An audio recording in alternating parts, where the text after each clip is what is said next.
in the series of 10, you would normally start with what you call the sleeve of the body, the extremities. What do you do next? What comes next in the series?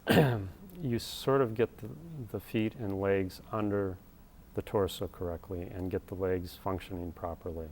And then you bring the information of the legs up through the core of the body, through the pelvic floor, into what we would call the entrance into the spine and the visceral space. And then you work with potential visceral restrictions in the body itself, as well as dealing with what we call the diaphragms in the body. That would be the pelvic floor, the diaphragm itself, and the thoracic outlet. And then you kind of integrate all that as you're going along. And integration means helping the nervous system adjust to the change as well. How does this differ from going to a chiropractor or osteopathic medicine, which all rely on manipulation? Mm-hmm. And it seems that you're describing that kind of manipulation Yes. to me. In a certain way, we have the same goals in mind, because by bringing things, let's say in chiropractic, they want to get the spine aligned. And that focuses more on the central nervous system and getting the spine aligned, then other things fall into place, the extremities or the sleeve, for example. And osteopathy, in the traditional sense, the early osteopaths, of course, would treat the body in most cases by physical manipulation with the same goal in mind, health being the goal, basically, by finding the spaces in the body which are restricted, that might be inhibiting health, that their adjustments would create that kind of pathway to health. So in a way, Rolfing is using soft tissue to get the body to change, and the manipulations of osteopaths and chiropractors are basically moving bones or joints to facilitate a similar type of change. We're just using sort of a different strategy to get to the same ends. Oh, that's interesting. So Yes. the soft tissue versus the bones. And it is fascinating that so many of these medical theories, their basis is manipulation. That's very interesting. Tell me about your training. What kind of training to become a certified Rolfer, what kind of training do you undergo? Well, we go through the education that's provided by the Rolf Institute. And Which is where? It's in one place. It's in Boulder, Colorado, except the Rolf Institute also has facilities and trainings in Munich, Germany, and then Australia, as well as Brazil. Is Rolfing very popular in Europe? It's very popular in Europe. More so than actually. in the U.S.? I'd say it's about the same, yeah, because with the school there, it's easier for people to come, as opposed to coming from Europe to train here. They can train in Europe. And so it has a fairly big following in Europe as well. Now, you came to Rolfing because you had an accident. Exactly. Would you tell us a little bit about that? Well, in my past life, since this is a career change, I was an exhibition designer for a museum in the Columbus area. And I was working on an exhibition where I was up in a genie lift, which is a hydraulic lift that goes up and down. And I unfortunately had an accident where I tipped that genie lift over when I was 20 feet in the air. And when I came down, I had broken my pelvis. So that was an injury that, as I was recovering doing physical How old therapy, were you then? That was in '93, so I would have been roughly around 40 years old. So we're talking a number of years ago. Yes, Yeah. yes. And so the pelvic fracture, I recovered from it quite well, but I was also a marathon runner. And as I was pushing to get back into running, my body was still compensating from the imbalance of that fracture. And I had an injury that resulted from that, which was a torn plantar fascia of my right foot, which caused me a lot of grief and pain, to the point where I had difficulty doing my job.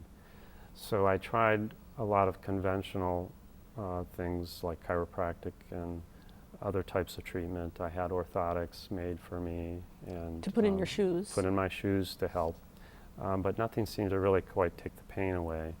So I went for a treatment, treatments with Rolfing, because I had heard about it, and within 3 or 4 months I was pain-free and running again. So it made a believer of me, and so here I am as a Rolfer now. So this was something that just You heard about friends recommended to you. Why don't you Yes. try Rolfing? Yes. And when you went in and explained what was wrong, the extreme pain in your foot, how did the Rolfer, did they concentrate on the foot then? If the pain's in the foot, did they concentrate on the foot? Yes, they did concentrate on the foot, and they gave me things to do that I could help myself with as a way of dealing with that. But they also concentrated on my whole body structure because there were alignment issues from the pelvic fracture and postural habits that had developed over time. So when you talk about alignment issues, we're talking about the spine, how you carry yourself. What do you mean by Right. alignment issues? Alignment issues. As we get back to this notion of fascia, for example, when you have a postural habit that you've had by doing a job or running marathons like I was doing, your body takes on a certain form, and that form actually sets into the tissues and creates patterns. So if somebody's at the computer all day, they're like this. So they take this pattern out into the world. If they go and walk, they're going to be hunched over a lot. Yeah, that's a posture we're all familiar with as you sit there. Right, Yeah, it exactly. looks like all of us as Yes, we, yeah. yes. So you take that postural habit combined with my injury, for example, where I broke my left pelvis and it sort of distorted my pelvis because they weren't just fractures that were clean, they're actually dislocated fractures. So it affects tissues around that, and your whole body compensates around that. So that starts to affect, you might be leaning over to your side to compensate, or putting more pressure on your other side because you don't trust this side. So your whole body sort of compensates, and your tissues actually take on that shape then. And so that's what we're working with, this sort of plastic medium of the shape of the body. Because the body is around 70% water and fluid, you work with that plasticity in the body to really get the body to shift. How long, when you went to the Rolfing Institute for your training, how long did that training last? And do you go through a series of classes? Do you go back for refresher classes? Are there Rolfers with different types of expertise?